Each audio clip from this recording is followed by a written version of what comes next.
أعوذ بالله من الشيطان الرجيم. بسم الله الرحمن الرحيم.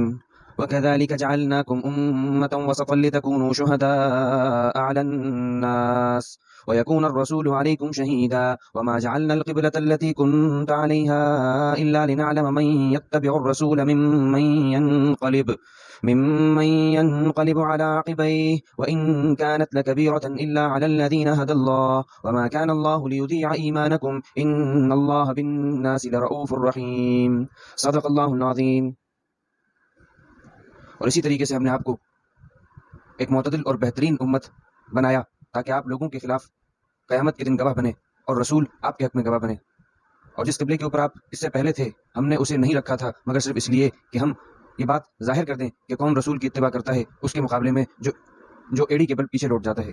اور اس میں کوئی شک نہیں کہ قبلے کی تبدیلی یہ ایک بڑا بھاری حکم تھا مگر صرف ان لوگوں کے اوپر مگر سوائے ان لوگوں پر جنہیں اللہ نے ہدایت دی. اور اللہ تعالیٰ نہیں چاہتا، اللہ تعالیٰ نے اس بات کا ارادہ نہیں کیا کہ وہ تمہارے ایمان کو ضائع کرے. بے شک اللہ تعالیٰ لوگوں کے ساتھ خوب رحم کرنے والا، خوب مہربان ہے. سورۃ البقرہ کی آیت نمبر 143 آپ کے سامنے تلاوت ہوئی. دعا فرمائیے اللہ تعالیٰ آیت کا صحیح مفہوم عرض کرنے کی توفیق عطا فرمائے. دوسرے پارے کی دوسری آیت ہے. دوسرے پارے کے شروع ہی سے اللہ رب العزت نے ایک خاص واقعے کی طرف اشارہ فرمایا جس کی تفصیل کل آپ کے سامنے گزری تھی. وہ یہ کہ جب رسول اللہ صلی اللہ تعالیٰ علیہ وسلم اصحاب رسول اپنے اصحاب کے ساتھ عزت کر کے مدینہ تشریف لائے تو 16 یا 17 مہینے آپ علیہ السلام نے اور اصحاب کرام نے بیت المقدس کی طرف رک کر کے نماز پڑھی.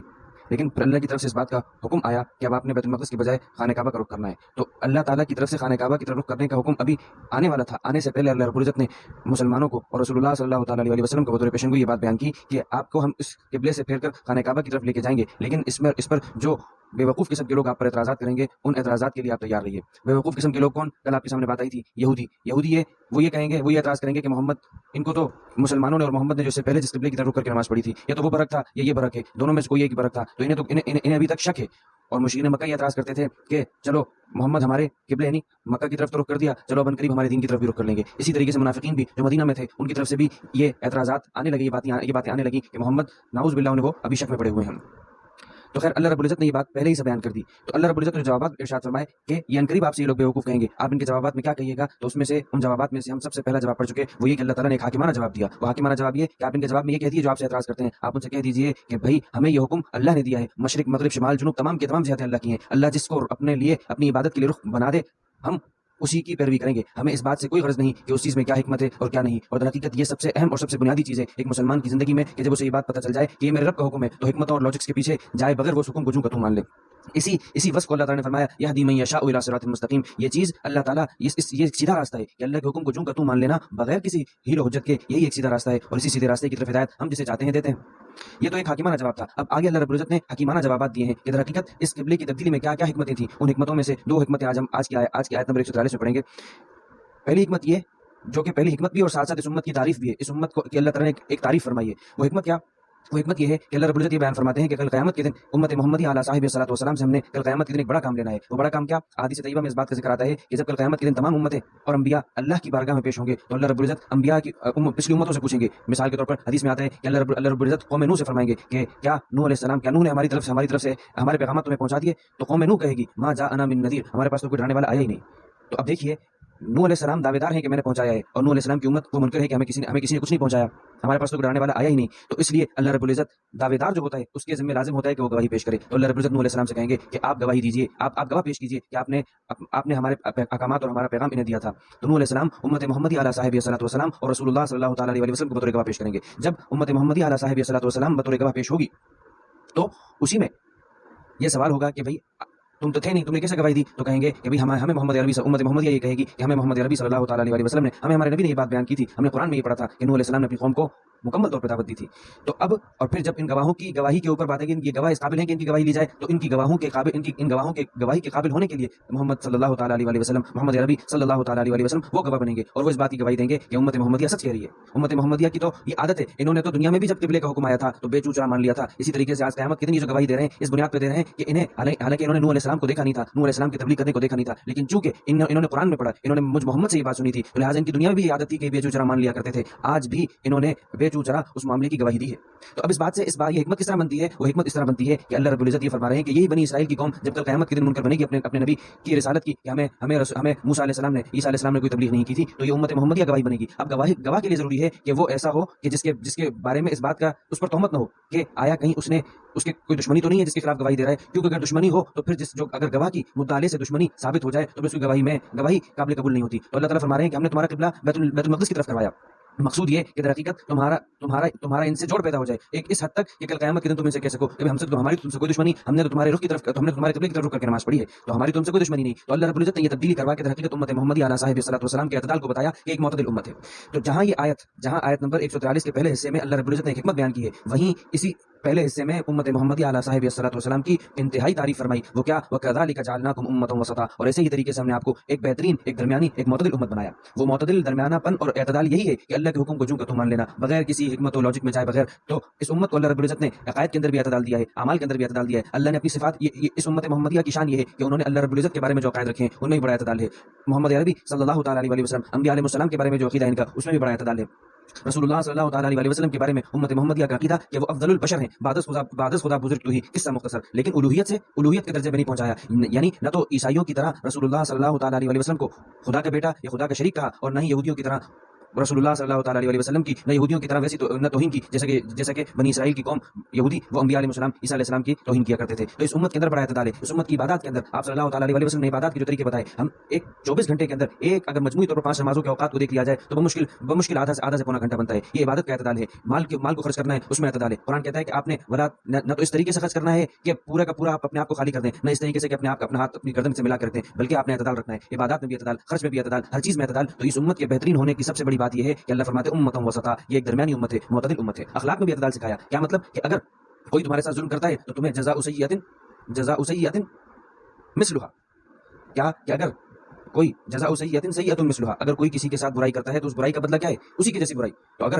یہ بھی ایک نظام ہے، اور یہ بھی ٹھیک ہے کہ اگر کوئی اسے معاف کرنا چاہے تو معاف کرنے کا بھی اختیار ہے، لیکن بدلہ لینے کا بھی بتایا، بدلہ لینا بھی یہ اعتدال ہے۔ نہ تو ایسا کہ بالکل اپنے آپ کو ایسا بنا دیا جائے کہ جس کا جو قوم آئے آپ کے ساتھ کچھ بھی کر کے چلی جائے، آپ کو کسی قسم کا کوئی اندازہ نہ ہو، آپ اپنے آپ کو بالکل کے حوالے کر دیں۔ نہ تو ایسا کہ ایسا بدلہ لینا ہے کہ تمام حدود کو پار کر لینا ہے، یہ نہیں۔ امت وسط، درمیانی امت۔ پھر فرمایا ہم نے اسے درمیانی امت بنایا اس لیے کیونکہ ان سے ایک بڑا، اور جب درمیانی امت ہے تو پھر درمیانی لوگوں کی، بہترین لوگوں کی شان یہ ہوتی ہے کہ ان سے ایک بڑا کام لیا ہے، وہ کیا؟ لتکونوا شہداء علی الناس، کہ کل قیامت کے دن لوگوں کے خلاف گواہ بنیں گے، یعنی پچھلی امتوں کے جب لوگ اپنے انبیاء کی رسالت، اپنی انبیاء کی تبلیغ کے منکر ہو جائیں گے تب یہ امت گواہی دے گی۔ ویکون الرسول علیکم شہیدا، اور رسول عربی صلی اللہ تعالیٰ علیہ وسلم وہ ان کی صداقت پر، ان کی امانت پر اور ان کے گواہ کے قابل ہونے، گواہ کے لائق ہونے پر گواہی دیں گے۔ یہ تو ایک حکمت تھی جس میں حکمت ہونے کے ساتھ ساتھ اس بات کا بھی پہلو ہے کہ اللہ رب العزت نے امت محمدیہ کی تعریف کی۔ دوسری حکمت اللہ فرماتے ہیں وما جعلنا القبلة التي كنت عليها الا لنعلم من يتبع الرسول ممن ينقلب على عقبيه وان كانت لكبيرة الا على الذين هدى الله۔ اللہ ہی فرماتے ہیں کہ ہم نے اس سے پہلے جو آپ کے لیے قبلہ تجویز کیا، یعنی بیت المقدس، جو 16 یا 17 مہینے آپ کا قبلہ رہا، وہ ہم نے صرف اور صرف اس لیے رکھا تھا تاکہ ہم اس بات کو ظاہر کر دیں کہ کون نبی کی اتباع کرتا ہے اور کون خواہشات کی پیروی کرتا ہے۔ اگر یعنی آپ اس بات کا اندازہ کیجئے کہ صحابہ کرام، امت محمدیہ علیہ الصلوۃ والسلام کے اعلیٰ ترین افراد صحابہ کرام، یہ انہی زمانہ جاہلیت کے لوگوں کی طرح ان کے اندر بھی بیت اللہ الحرام کی تعظیم تھی۔ تو اللہ رب العزت اس بات کو بیان کرنا چاہتے ہیں کہ در حقیقت تمہارے اندر اعتدال اس وقت آئے گا کہ جب تمہارے اندر صرف اور صرف اس خانہ کعبہ کی تعمیر، خانہ کعبہ کی جو جیسی تعظیم مشرکین مکہ کرتے ہیں ویسی تعظیم کہیں تمہاری تعظیم کی حیثیت ان سے بڑھ کر ہوگی، لیکن ویسی نہیں ہوگی کہ تم صرف اس کی ذات سے ذاتی کو نافع، اس کی ذاتی کو نقصان دینے والا سمجھ بیٹھو۔ لہٰذا اللہ تعالیٰ نے کچھ عرصہ 16 یا 17 مہینے بیت المقدس کی طرف کروایا تاکہ جو اگر کوئی کسی خاص قسم کا تعظیمی پہلو اگر آپ کے اندر خانہ کعبہ کے حوالے سے تو بھی ختم ہو جائے۔ چونکہ ایک بھاری نظریہ جب قائم ہو جاتا ہے، ایک کسی چیز کے ساتھ اعتقاد قائم ہو جاتا ہے، پھر اس کو چھوڑنا انتہائی دشوار ہوتا ہے۔ تو ایسی دشواری میں جب اللہ تعالیٰ کی طرف سے حکم آیا کہ چھوڑ دو اس کعبے، اس کی طرف رخ کرنے کے بجائے بیت المقدس کی طرف رخ کرو، اس کی طرف رخ نہ کرو، جو کہ واقعتاً تمہارے لیے تمہاری سرزمین کا ایک مقدس حصہ تھا، لیکن اب تمہیں بیت المقدس کی طرف رخ کرنا ہے۔ تو اللہ فرماتے ہیں یہ سب ہم نے اس لیے کیا، وما جعلنا القبلة التي كنت عليها، جس قبلے پر آپ تھے اسے ہم نے اس لیے مقرر کیا تھا کہ الا لنعلم، اس بات کے لیے کہ لنعلم، ہم اس بات کو ظاہر کر دیں، من يتبع الرسول، کہ رسول عربی کی، محمد عربی صلی اللہ تعالیٰ علیہ وسلم کی اتباع کون کرتا ہے، اس کے مقابلے میں من ينقلب على عقبيه، جو اپنی اڑیوں کے بل پیچھے بڑھ جائے گا، کہ جب اس کو یہ بات پتہ چلے گی کہ ہمیں خانہ کعبہ کے بجائے بیت المقدس کی طرف کرنے کا حکم دیا جا رہا ہے تو پیچھے ہٹ جائے گا۔ لیکن جس کے اندر وہی ہدایت جس کو اللہ تعالیٰ نے فرمایا یہدی من یشاء الی صراط مستقیم، کہ اللہ کے حاکمانہ، اللہ کے حکم کے آ جانے کے بعد وہ اس کے آگے اپنے سر کو جھکا دیتا ہے۔ تو اللہ فرماتے ہیں ہم نے ایسے لوگوں کو الگ کر کے بتانا تھا۔ تو چنانچہ آگے اسی بات کو بیان فرمایا وان کانت لکبیرۃ، واقعتاً قبلے کی تبدیلی ایک بڑا بھاری حکم تھا، لیکن ان لوگوں کے اوپر نہیں، علی الذین ھدی اللہ، جن کو اللہ نے ہدایت دی، جن کو اللہ نے سیدھے راستے کی ہدایت دے دی، جن کو اللہ تعالیٰ نے خیریت کے ساتھ بہترین امت اور معتدل امت قرار دے دیا، ان کے لیے کوئی مشکل نہیں۔ یہاں تک تو 2 حکمتیں آ گئیں۔ درمیان میں آگے بھی مزید حکمتیں آ رہی ہیں، لیکن آیت کے آخری حصے میں اللہ رب العزت ایک شبے کا اور ایک مسلمانوں ہی کے دلوں میں آنے والے ایک وسوسے کا، جو کہ بالخصوص بعض یہودیوں کی طرف سے بھی ڈالا گیا تھا، اللہ تعالیٰ اس شبے کا ازالہ فرما رہے ہیں۔ وہ یہ کہ مسلمانوں کے دلوں میں یہ بات آئی کہ یہ 16 یا 17 مہینے پہلے، 16 یا 17 مہینے تک جن صحابہ کرام نے، جن مسلمانوں نے بیت المقدس کی طرف رک کر کے نماز پڑھی تھی، اب جب کہ قبلے کی تبدیلی ہو چکی ہے اور اس دوران ان کا انتقال ہو چکا 16 یا 17 مہینے میں، تو ان کی نمازوں کا کیا بنا؟ ان کی نمازیں قبول ہوئی یا نہیں ہوئی؟ اللہ فرماتے ہیں ان کی نمازیں اس وقت کے حکم کے مطابق تھیں، لہٰذا بالکل قبول تھیں، لیکن اب کا جو یہ حکم ہے یہ اب آئندہ آنے والے لوگوں کے لیے۔ اللہ فرماتے ہیں وما کان اللہ لیضیع ایمانکم، اللہ تعالیٰ تمہارے ایمان کو ضائع تھوڑی کرے گا۔ یہاں غور کرنے کی بات ہے، اللہ تعالیٰ ایمان کہہ رہے ہیں نماز کو، اور اس سے یہ بات معلوم ہوئی کہ ایمان کا تقاضا یہ ہے کہ اعمال کا صدور ہو، اور پھر اس میں سب سے بڑا عمل نماز، اس کو اللہ ایمان فرما رہے ہیں۔ وجہ اس کی یہ ہے کہ آپ علیہ الصلوۃ والسلام نے فرمایا تھا العہد الذی بیننا وبینہم الصلاۃ، ہمارے اور منافق کے درمیان جو ایک فرق کرنے والی چیز ہے وہ نماز ہے۔ اسی طرح بین الکفر والایمان الصلاۃ، کفر اور ایمان کے درمیان ایک فرق کرنے والی چیز نماز ہے۔ وجہ اس کی یہ ہے کہ روزہ ایک ایسی عبادت ہے کہ جس نے روزہ رکھا ہے اسی کو پتا، ظاہر کسی اور کو کچھ پتا نہیں۔ اسی طریقے سے زکوٰۃ اور روزہ ہے کتنا، سال میں 1 مہینہ۔ اسی طریقے سے زکوٰۃ وہ مال پر ہے اور امیر کے مال پر ہے، حج وہ بھی امیر کے اوپر ہے جس کے پاس استطاعت ہے، لیکن ایک نماز ہی ایسی عبادت ہے جو کہ واقعتاً کفر اور ایمان کے درمیان فرق کرنے والی ہے۔ تو اللہ تعالیٰ نے نماز کو ایمان کہا اللہ تعالیٰ، اور یہ ایمان کو تازہ رکھنے کے لیے اعمال بہت ضروری ہیں۔ یہاں اس بات کی طرف اشارہ ہے وما کان اللہ لیضیع ایمانکم، اور اللہ تعالیٰ ایسے نہیں ہے کہ تمہارے ایمان کو ضائع کر دیں۔ کیوں؟ ان اللہ بالناس لرؤوف الرحیم، کیونکہ اللہ تعالیٰ تو لوگوں کے ساتھ بڑے ہی مہربان، بڑے ہی رحیم و کریم ذات ہے۔ اللہ تعالیٰ ایسے تھوڑی ہوگا کہ جن لوگوں نے اس سے پہلے جو اعمال کیے اللہ تعالیٰ ان کے اعمال کو ضائع کر دیں۔ تو خلاصہ یہ کہ اللہ رب العزت نے آیت نمبر 143 کے اندر جو اعتراضات آنے والے تھے، ان اعتراضات کا اللہ تعالیٰ نے پہلے سے جواب دیا، اس امت کی تعریف بھی کی اور یہ بات بیان فرمائی کہ در حقیقت یہ سب کچھ ہم نے ایسا اس لیے کیا کہ در حقیقت کھڑے اور پھوٹوں کی پہچان ہو جائے۔ ہم اس بات کو سب کے سامنے ظاہر کر دیں کہ کون ماننے والا ہے اور کون خواہشات کے پیچھے چلے گا۔ اللہ تعالیٰ ہمیں بھی صحیح معنوں میں مکمل دین کا فرمانبردار، عمل پیرا ہونے والا بنا دے، بغیر کسی چون چرا کے، بغیر ہیل و حجت کو تلاش کیے۔ وآخر دعوانا ان الحمد للہ رب العالمین۔